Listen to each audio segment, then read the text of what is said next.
My topic today is about comparing the visual untranslatability of ancient Egyptian and Arabic writing systems.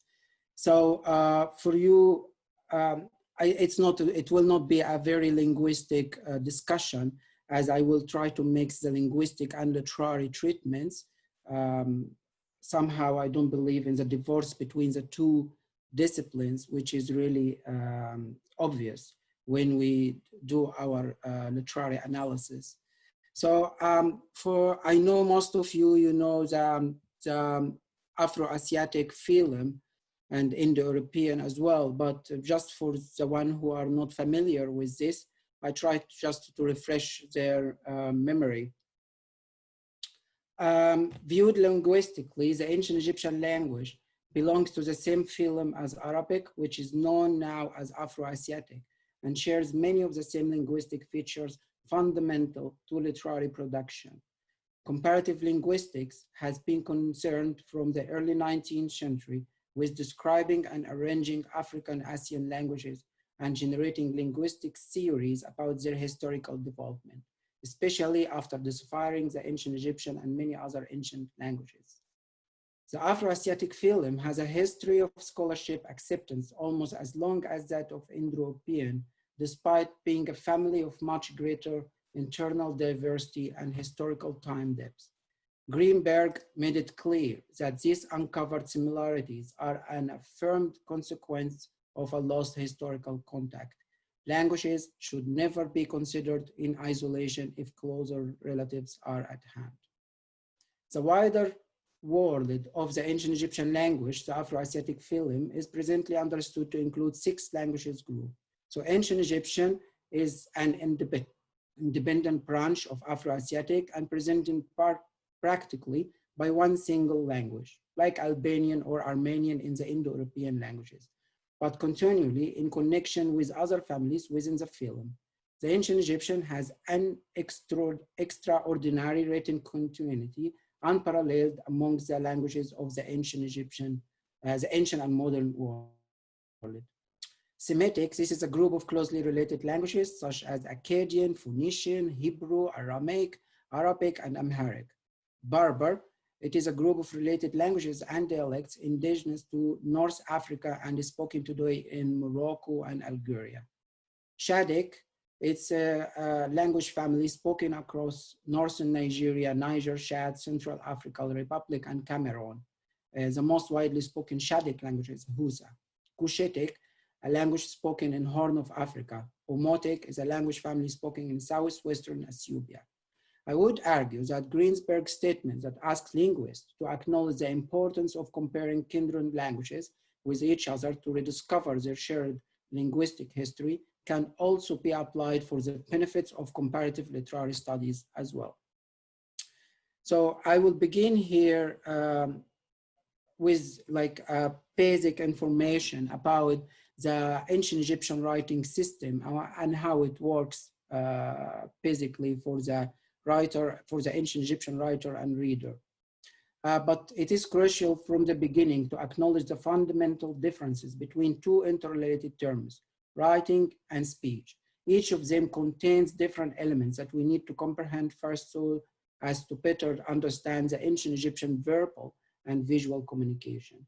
The linguist Peter Daniels, in the introduction to the world's writing systems, conflates speech and language. He argues that language is a natural product of the human mind that automatically developed by active communication with surrounding society, while writing is deliberate product of human intellect and must be studied in order to be decoded.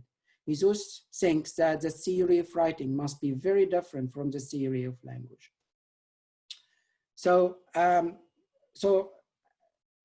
it's basically what he's saying. Language belongs to the relation between the tongue, the ear, and the mind. And that's why it is always considered as consistent in oral and oral interaction, and also the primary means of communication between similar groups of people.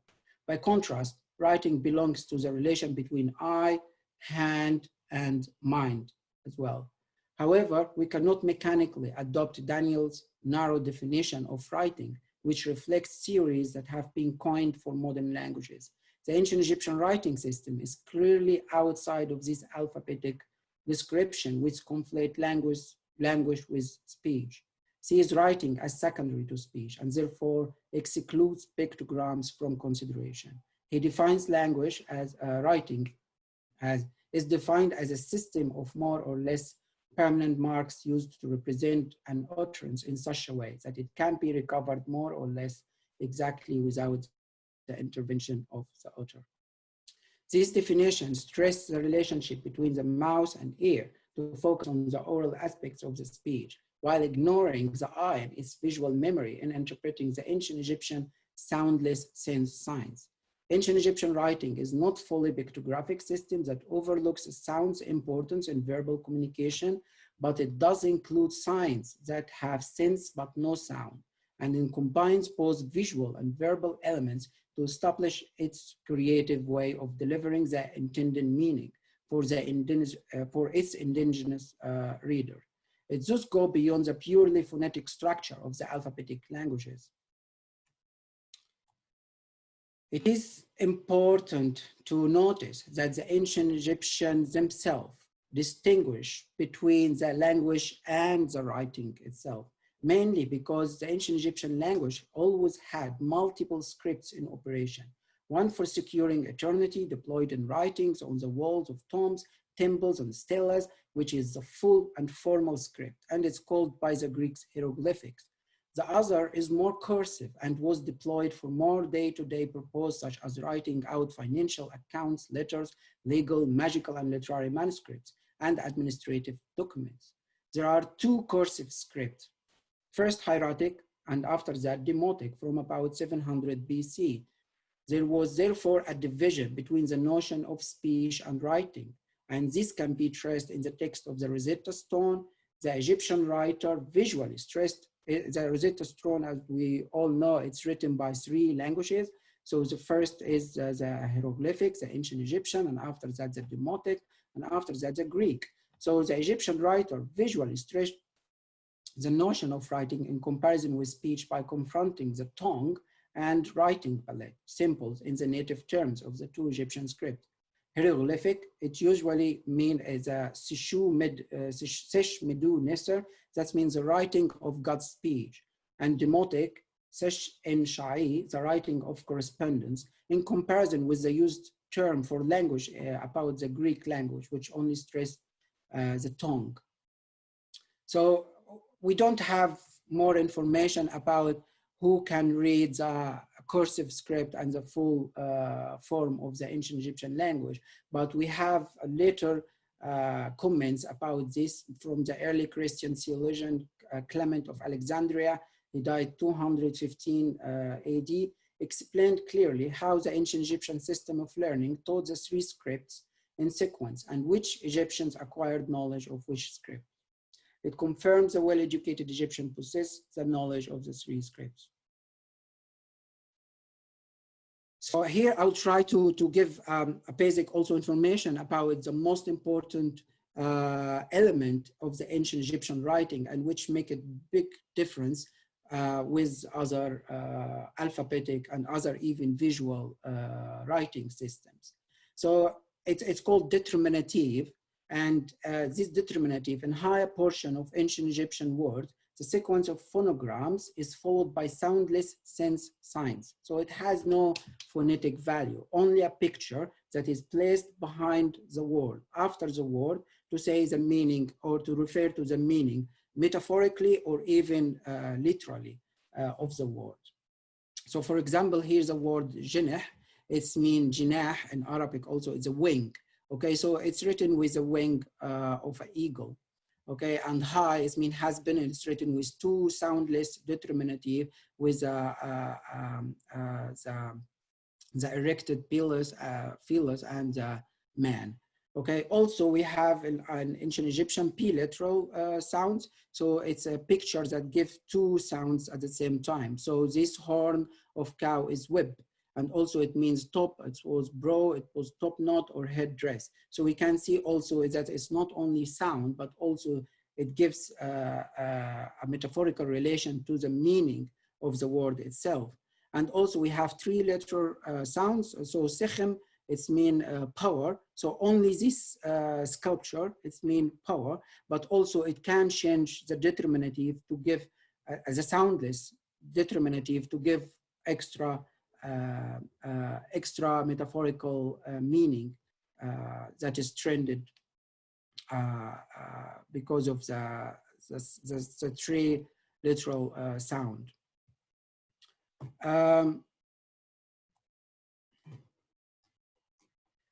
So modern terms, this is the problem we all face. Modern terms can easily be challenged because of the highly graphic nature of ancient Egyptian writing, which blurs the line between our two modern theoretical sets, sounds and sense signs. The lack of engagement with any extant native terms makes the definition process more difficult. The most puzzling part for modern scholars is to capture a correct theoretical account for all soundless hieroglyphic sense signs in comparison with the sound signs. The exceptional visual feature of the ancient Egyptian script make it problematic to apply many of the standard terms we use, especially the ones extracted from cursive alphabetic languages. For educational reasons, the ancient Egyptian grammar anthologies try to ease the understanding of such complex pictorial system for the beginners, ignoring deeper analysis for the interrelated areas between the soundless and sound signs. This close marriage between the phonograms and sense signs can be perfectly represented in some ancient Egyptian symbols that combine both categories in one glyph to confirm the visual meaning of the word for the native readers. Gardeners call them monograms. The moving feet, for example, here we can see the moving feet is combined with one letter, one glyph is E. Okay, and this is a verb, it's mean to come or to go. So here we have a soundless determinative, which is this one, is the two marching feet. And also it was attached to the first sound to confirm the meaning of going or coming. The mechanism of such visual repetition can also be better understood in the light of similar ancient Egyptian words that use the same hieroglyphic signs to begin and end the word, to visually stress the meaning of the word, such as khitit is mean furniture. So it's written with a branch of a tree to begin with, and it is pronounced khit, but also it ends with a determinative, and it has no pronunciation because it's a determinative soundless.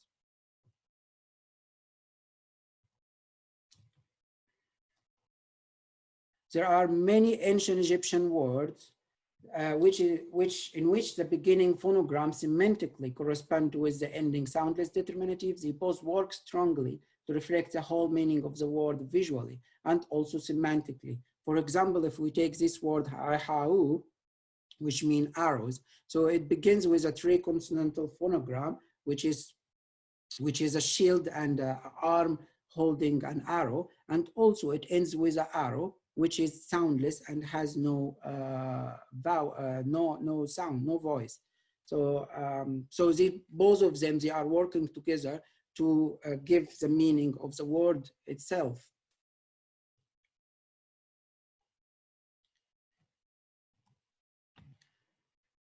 So after this basic information about the ancient Egyptian writing mechanism, I would love to invite you to understand what's how this mechanism was deployed for a literary functions. So I will speak here about jinās, and jinās is one of the many literary devices in Arabic balagha, which is a science of eloquence or Arabic poetics. The jinās was one of the many literary devices in the hand of the Arabic writers to highlight an intended message in a creative way. Jinās is a loan word derived from the Greek Latin root jinós, meaning race, type, gender, and descent. It has been transferred to the Arabic language for the Syriac word jinīze.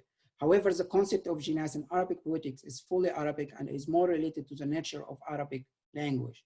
The word jins doesn't occur in the Quran, and the root jinis is not founded there at all. What's important here to know that we have many pre-modern Arabic studies dedicated only for jinās as a literary device.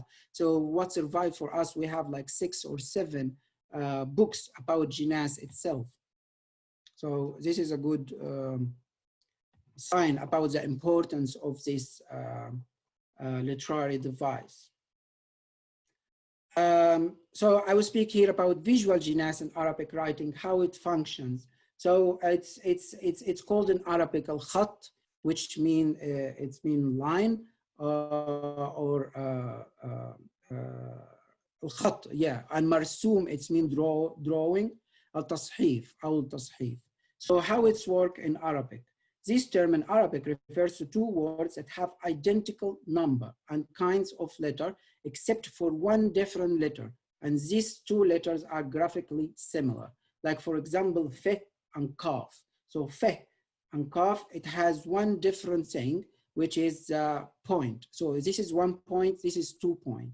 And this is the only difference between them. We have a full book written by one of the writers of the Mamluk period, Muhammad ibn Badr al-Din al-Bisati. He died in 1634. He collected a various examples of this type of jinās in his book, one of his books. So he considered it one of the most wonderful types of jinās because the mind of the ardent reader is being stimulated by considering the visual and verbal interaction that are rooted in the nature of Arabic script, whether in poetry or literary prose. So I have examples here from the Quranic text. الذي هو يطعمني ويسقين وإذا مرضت فهو يشفين. So the example here, yuskin and yushfin, it's the same, even with the vowel markers as well. We call it in Arabic vocal movements, because there is a big difference between vowels and haraka in Arabic as well. So I don't want to misrepresent the Arabic vocal movements. So yaskin and yashfin, the only difference here is sin and sheen. And sin has no points and sheen has 3 points over it. And we find even, it was more interesting to find that there is a whole maqama written in the pre-modern Arabic as well, like a whole maqama of Aleppo that was composed by using these visual jinās. This maqama was even used as educational material for pre-modern students of Arabic. So for example, it's the first one read, زُيِّنَتْ زَيْنَبٌ بِقَدٍ يُقِدْ وَتَلَاهُ وَإِلَاهُ نَهْدٍ يُهِدْ. So all these two words, each two words, the same. It's the same orthographical writing, except of the point. So Zayan to Zainab. So the difference here, ta and ba. 1 2 point over and 1 point under in Zainab. So the open question raised here, can we apply the Arabic understanding of this visual type of jinās to the ancient Egyptian writing? I mean, the ancient Egyptian signs that look alike graphically in the ancient Egyptian writing. For example, the bird pictures or human figures. I would argue that the main difference between ancient Egyptian writing and any other alphabetical system will be related to how the ancient Egyptian writers take advantage of the visual nature of their writing. The examples provided in the section below will show how the ancient Egyptian writer can supply the reader with various visual tools for better understanding the points he raises about the presentation and structure of information in order to aid and clarify the visual reading process. So one of the tools that the ancient Egyptian writer can use is using related determinatives. In this example, extracted from the walls of the tomb of Menkhayber Ra'sunib, excuse me, the ancient Egyptian writer uses 2 sense signs that visually portray for the reader what the verse verbally signifies. So it's read, Khini ba'i her hachamu nu menu erne. May my ba, the soul, alight on the branches of my tree which I have planted. So if we see here the sequence of using the determinative, the soundless determinative, it has no voice. So we'll see the verb khini, it has a line, it was written with a determinative of a bird that is already aligned, so it's coming down. And if we see the determinative of the ba here, It's a bird that is calmly resting. Usually the soul in ancient Egypt is portrayed by a bird with a human head, which is metaphorically beautiful as well to understand. So, and also here's a word for branches. It's written with a branched determinative, and the word for menu, for trees, it's written with a tree determinative. So we can see the consequence. It's a visual metaphor that was carried along the verse itself to emphasize the verbal meaning itself. All of this visual interaction will be lost in the Latin transliteration or even the translation. And that's why I call it visual untranslatability. Another example here, extracted from Madinat Habu, and it's one of the, it narrates one of the military campaign of the king. So it's a Baisin where Denih Erhat Sesmet F. Their chief was benumbed before his horse, so it was captured. Usually, the ancient Egyptian word where it's mean a great man, and the great man is always has this word always usually have an old man with a stick that is bending like this to portray that he's a great person. But actually here he turned this great person into a captured person who his hands was confined behind his back. So he is not great anymore. So, and also the determinative is harmonizing very well with the determinative of the verb dinih, okay, to capture someone. Erhat sesmetev, in front of his horse. Another example is extracted from a praise hymn to Ramses II. So here it's kind of propaganda for his military campaign against the people of Shasu. So he said, he who made a great slaughter in the land of Shasu. So the word here, khirit, it means slaughter. So, but usually it is written with a cow that was, her legs were confined to begin the slaughter process. And we have a title, even Emira Khirit. But here the writer, he completely changes the determinative, the soundless determinative, to say he's not a cow, he's a human person. And this slaughter happened to a human person, not to cows. Another example, additional determinative. So the ancient Egyptian writer can add additional determinative to the soundless determinative already existed in the ancient Egyptian world. So for example, here in the love songs of Chester Pity First, you find 7 songs written and there is a wordplay.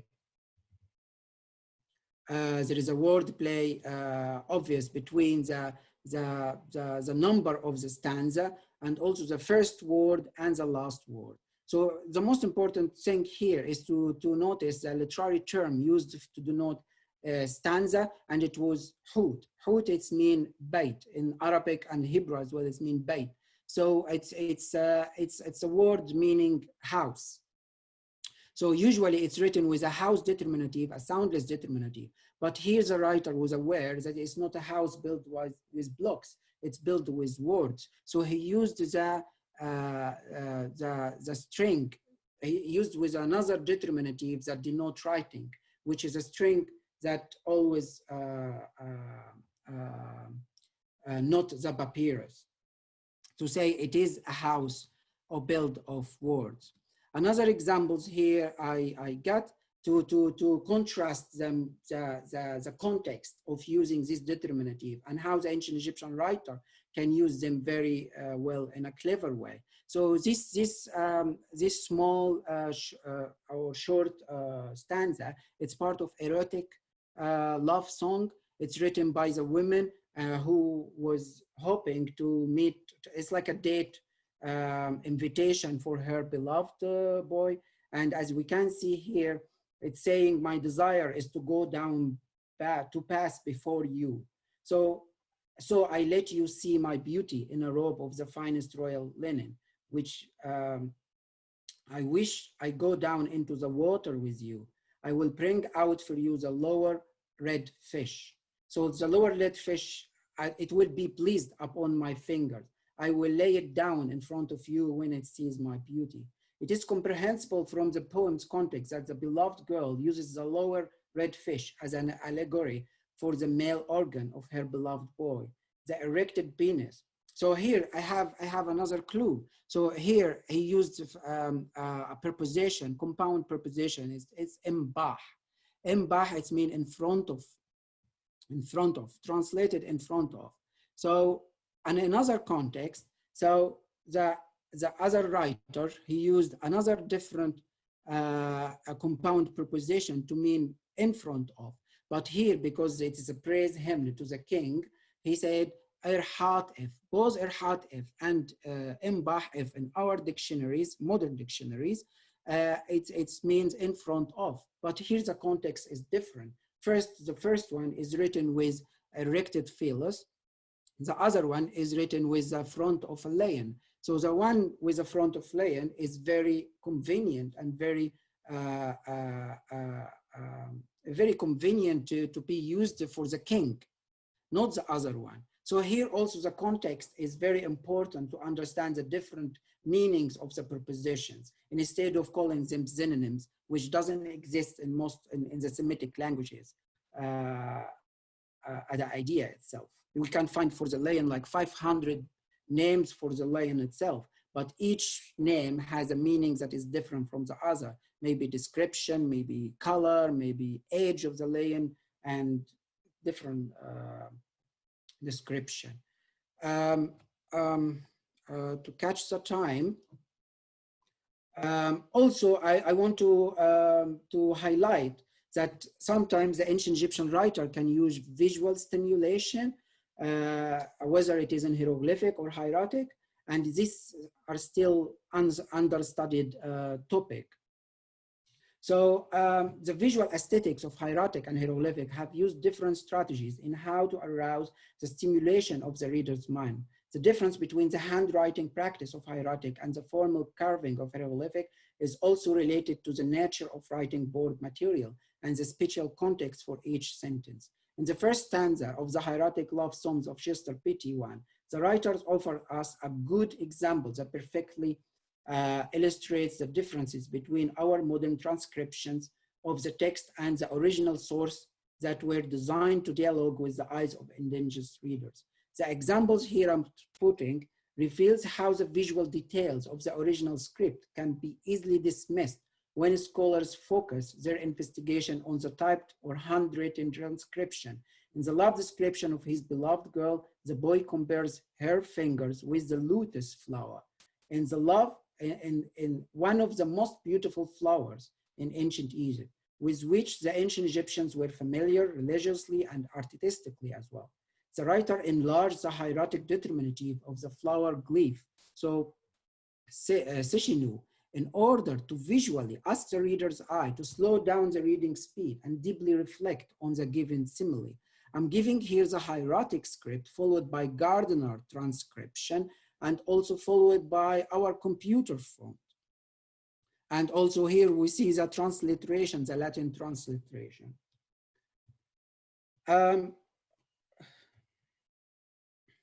So the close connection between reading and seeing in the ancient Egyptian language is very important topic and also understudied in understanding the visual nature of the ancient Egyptian writing.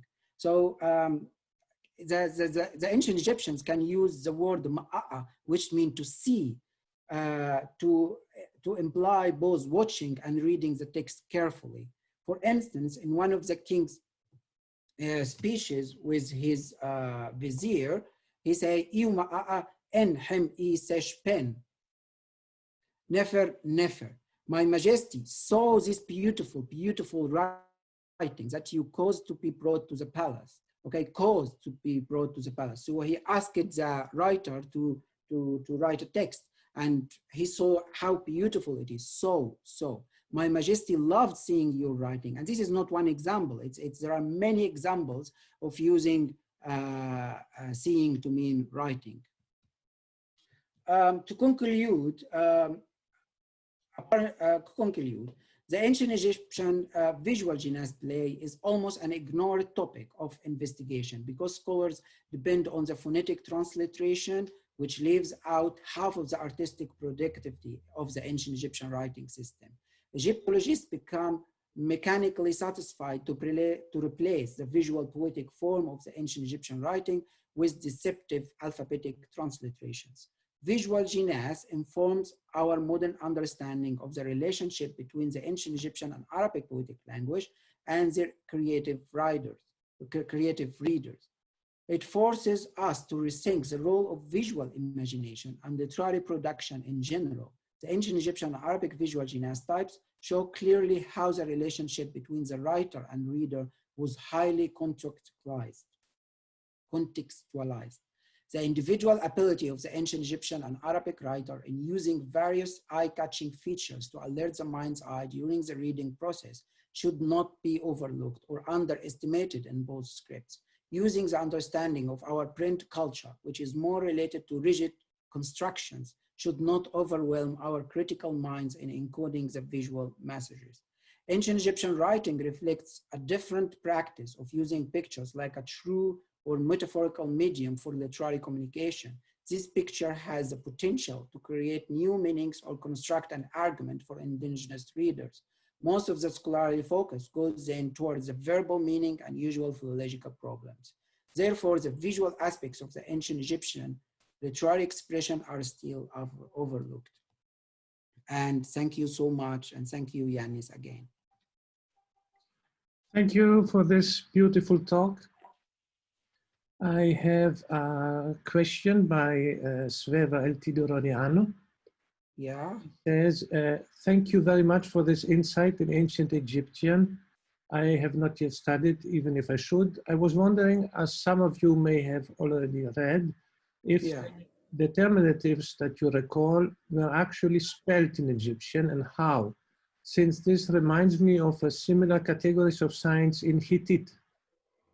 There we have determinatives too, which are sumerograms, then logograms, since in Hittite we find logogram, a sumerogram, and syllabogram, and accadograms, but they are actually spelled. Then returning to your question, if determinatives are phonograms or ideograms, in Hittite, they can be considered both, maybe also in ancient Egyptian. It's brilliant, yeah. Yeah, it's actually your comment is brilliant, and this is actually telling us why we miss a lot by not comparing linguistic systems, the writing systems, in a different way. The things is our modern linguistic terms sometimes cannot fit the nature of the writing system we study. So sometimes scholars come up with different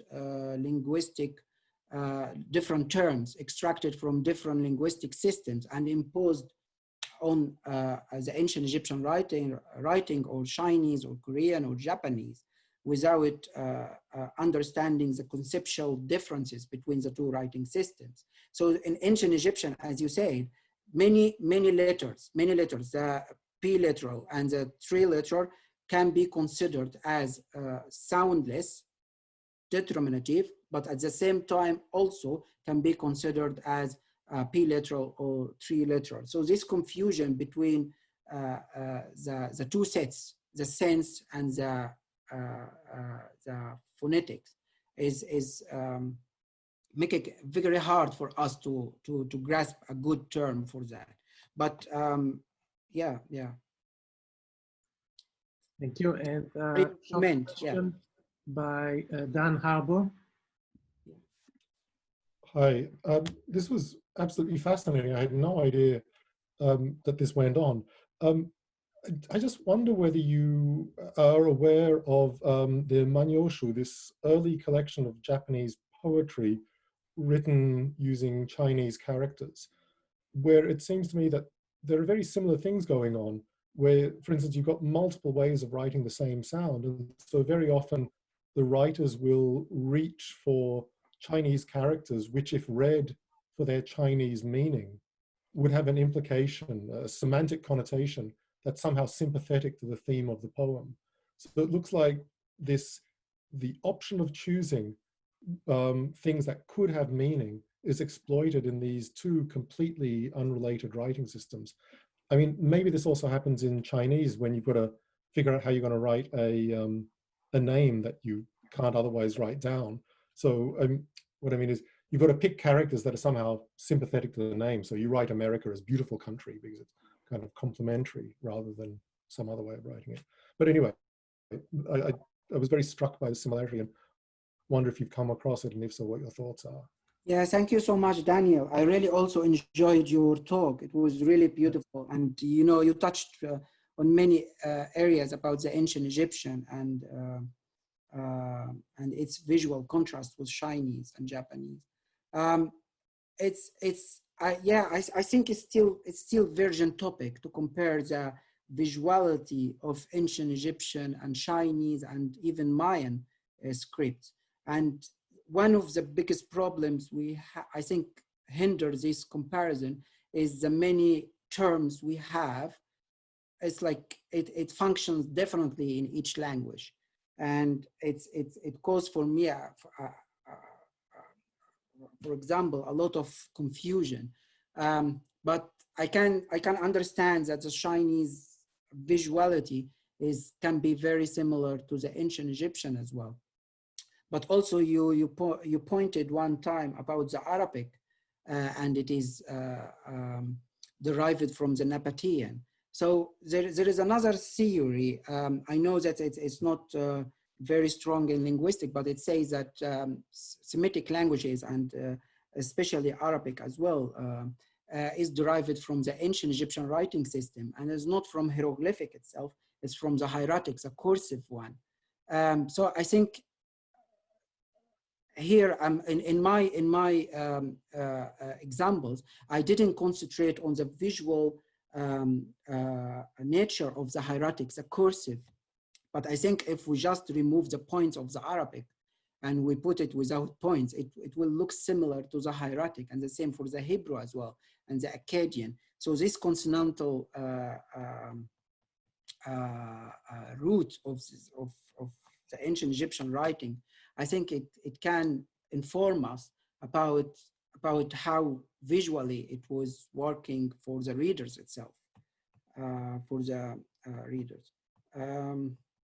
And thank you for your comment. I'm looking forward. I will speak with you after the conference. Great, thanks very much. Yeah, I have many comments about the vowel writing. Yeah. So thank you very much, Hany, for your talk. And it's time we move to the next speaker, who is Kevin Donnelly on digitizing Swahili and Arabic script. Thank you.